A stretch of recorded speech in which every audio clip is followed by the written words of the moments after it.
This is the Lone Crater YouTube. We hope this video helps. In this video, I will explain how to make delicious homemade peanut butter. We'll start by selecting the right peanuts and then move on to the simple blending process. You'll learn how to achieve that perfect creamy texture and how to customize the flavor to your liking. It's a surprisingly easy and rewarding kitchen project. For our peanut butter, we'll need about 2 cups of peanuts. If you have raw peanuts, roasting them yourself enhances their flavor significantly.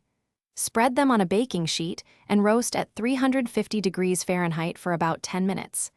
Let them cool completely before moving to the next step. This is crucial for the best texture.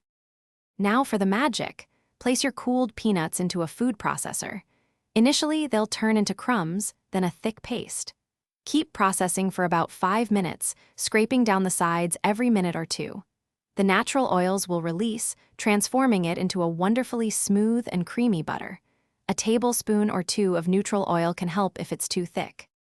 Once your peanut butter reaches the desired consistency, it's time to customize the flavor. A ½ teaspoon of salt really brings out the peanut taste. You can also add a tablespoon of honey or maple syrup for sweetness. Transfer your fresh peanut butter to an airtight jar. It will stay fresh in the refrigerator for up to 3 weeks, ready for your enjoyment. Thanks for watching. Consider subscribing if we helped you.